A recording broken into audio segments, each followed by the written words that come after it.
এখন ঘড়িতে বাজে সন্ধ্যে 7টা, আর কদিন পরে 7টার সময় রাত হয়ে যাবে। এখন হচ্ছে সন্ধ্যে। তো বরের হুকুম, একটা কেক আনতে হবে আমাকে, তাই আমি যাচ্ছি একটা কেক আনতে। আমি বলেছিলাম আমি একটু বেরোবো, আমাকে বললো না আমি নেই, তুমি বেরিও না। ও না থাকলে আমাকে একা কোথাও যেতে দেবে না, এরকম একটা ব্যাপার। তো নিজেই বললো, তো আমিও আমার কাজগুলো করে আসি, কারণ আমাকে অনেক কিছু কেনাকাটির আছে আমার শ্যুটের জন্য। তো আগের দিন গেছিলাম, পাইনি, তো আজকে এবার ও গেলে কী করে এই জিনিসটা কিনবো, শুধু সেই দোকানটাতে যাবে, অন্য কোনো দোকানে ঘুরে ঘুরে দেখা হয় না। তাই জন্য আমি গেলে কী করি, সব দোকানগুলো ঘুরে ঘুরে দেখা হয়। আর ঠিক সময় মতো আমার এই স্মার্ট ওয়াচের চার্জও চলে যায়, আর আমি ভুলেই যাই যে স্মার্ট ওয়াচে চার্জ দিতে হবে। দেখো এখন ঘড়িটা পরবো, চার্জটা শেষ হয়ে গেছে আমার। আর ঘড়ি কোথায় গেছে সেটাও আমি ভুলে গেছি এই মুহূর্তে, যেহেতু এটাই পড়ি, ঘড়ি ছাড়াই বেরোবো।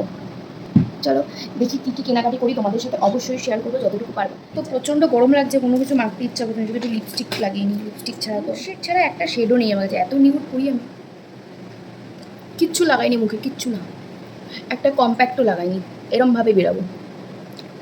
Hello friend, welcome to my another mini vlog. তো কাল বিকেলবেলা তোমরা তো দেখলি কেন বেরিয়েছিলাম। তো তারপরে দেখো অনেক খুঁজে, আর বাইরে যেহেতু বৃষ্টি, একটা ছোট্ট ছাতা পেলাম, বড় ব্যাগ নিতে ভালো লাগে, কুচকু ছাতা নিয়ে চলে গেলাম। তো আর এখানে দেখো আমাদের এই ক্লাবের মেঝেটাও কিন্তু কি সুন্দর হয়ে গেছে না, প্লাস্টার করে কালার করে দিয়েছি। এখানে কিন্তু পুজো হবে, তখনও তোমাদের সাথে শেয়ার করব। আর এটা হচ্ছে বারাসাতের বড় মা। তারপরে উঠে গেলাম অটোতে। আমি চাপাডালি মোড় পর্যন্ত একটু হেঁটে হেঁটেই আসি, হাঁটাটাও হয়ে যায়।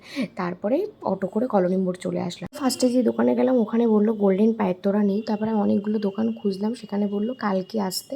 আমি ঠিক আছে দেখছি। আর একটা ব্লাউজ নেওয়ার ছিল, সেই ব্লাউজ কাকুর দোকানে গেলাম। তো এর আগের বারও ব্লাউজটা এখান থেকে নিয়েছিলাম, তো যেরকম চাইছিলাম সেরকম পেলাম না। তো আংটিটা ছিল নেওয়ার, সেই আংটিটা দেখিয়ে এসছে কিনা, আগের দিন অর্ডার দিয়ে গেছিলাম। তো আংটিটা চলে এসছে। এই দুটো আংটি 150 টাকা নিয়েছে, কিন্তু কুন্দনে বেশ ভালো কোয়ালিটি। তারপরে কেক নেওয়া ছিল, কেকটা নেওয়ার জন্য প্রথমে আসলাম মন জিনিসে। তো মন জিনিস অত ছোটো কেক নেই, তাই জন্য ক্রিমসে এসে একটা পুচকু দেখে একটা ছোট্ট কেক নিলাম, এই ওভাল শেপের এই কেকটা। আর আমি ক্রিমস থেকে প্রথমবার কেক নিলাম, ওদেরকে বারবার জিজ্ঞাসা করছিলাম, ওরা বললো ভালো হবে। তো উঠে গেলাম ভ্যানে, আর আমাদের এখানে এখনও ভ্যান চলে জানো তো। আর এই ছোট্ট 5 টাকার কেকগুলো তোমরা কে খেতে পছন্দ করো? আমি তো খেতে খুব ভালোবাসি। এখন একটু ছোট করে দিয়েছে। নেমে গেলাম বাড়ির সামনে, আর দোকান থেকে নিয়ে নেবো রুটি। রুটির দোকানে গেলাম, দুটো রুটি নিয়ে নেবো আমার নিজের খাওয়ার জন্য। তারপরে ঘরে এসে কেকটাকে ফ্রিজে রেখে দিলাম। আর এই কেকটা কেন আনলাম, কার জন্য আনলাম, সব তোমরা জানতে পারবে, আমি তোমাদেরকে জানাবো না সেটা কখনো হয়?